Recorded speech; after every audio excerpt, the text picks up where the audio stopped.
ভাসানচরের যে প্রাকৃতিক অপার বিস্ময়ের একটা দ্বীপ, যেখানে চাঁদ এবং সূর্যের অপরূপ সৌন্দর্য দেখা যায় একই সময়ে একই জায়গা থেকে, সেসব বিষয়ে খোঁজ নিয়েছেন। শিহরণ জায়গায় সবুজের রোমাঞ্চ, নানা বৈচিত্র্যে ভরা দ্বীপটি ঘুরে কোনো মহাসাগর নয়, খোদ বঙ্গোপসাগরের কাছে মেঘনার বুকে জেগে ওঠা ভাসানচর। আমরা আবুল কালাম আজাদের কথা বলছি, এবার তার কাছ থেকে শুনবো বাকি গল্প। আজাদ, কি অবস্থা?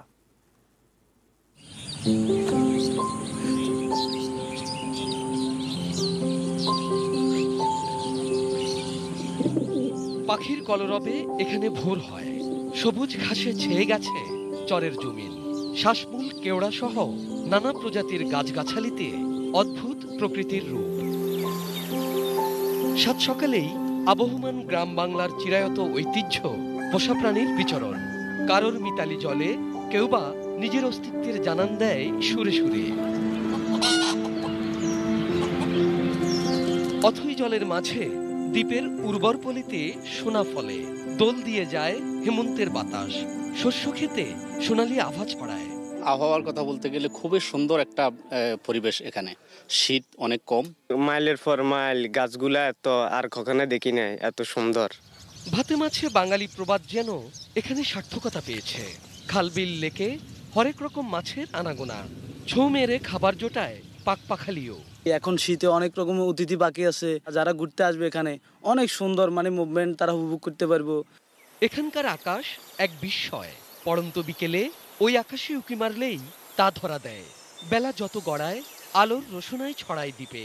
আমার মনে হয় এই জিনিসটা ভাসানচরেই শুধু দেখা যায়, যে দিনের আলোতে পশ্চিম আকাশের সূর্য দেখা যাচ্ছে এবং পূর্ব আকাশের চন্দ্র দেখা যাচ্ছে। অনেক ভালো লাগে, এক বছর থাকলে কোনো সমস্যা নাই, বাড়ির কথা কোনো মনে আসে না।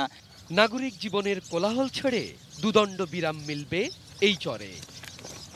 প্রকৃতির নয়নাভিরাম সৌন্দর্যের বৈচিত্র্যের জন্য নিসর্গী ও ভ্রমণ পিপাসুদের কাছে পছন্দের আরেকটি জায়গা হতে পারে ভাসানচর। সাফারি পার্কের আদলে এখানে ইকো ট্যুরিজম গড়ে তোলার পরিকল্পনা রয়েছে প্রকল্প সংশ্লিষ্টদের। এ নিয়ে যথাযথ কর্তৃপক্ষের কাছে প্রস্তাবনাও পাঠানো হয়েছে। স্যান্ডি টাইপের ঘর তৈরি করে করে ওখানে রাখার ব্যবস্থা করে দেওয়া হয়। পরিবেশের ক্ষতি হলো না, আমার গাছপালা বেশি কাটতে হলো না, আমার ইয়াং জেনারেশন যারা সচরাচর এই ধরনের মুভে আসে আইল্যান্ডগুলোতে, তারাও আসতে এনকারেজ হলো। এই জন্য একটা প্রস্তাবনা আমরা বলেছি, যদি এখন ঊর্ধ্বতন কর্তৃপক্ষ বিবেচনা করেন তাহলে হয়তো এটা ইমপ্লিমেন্টেড হবে। হাতিয়া, সন্দ্বীপ এবং নোয়াখালীর চেয়ারম্যান ঘাট থেকে জলযানে কয়েক ঘন্টায় যাওয়া যায় রোহিঙ্গাদের আশ্রয়ণ প্রকল্প ভাসানচরে। একে আজাদ, এটিএন নিউজ, ভাসানচর, নোয়াখালী।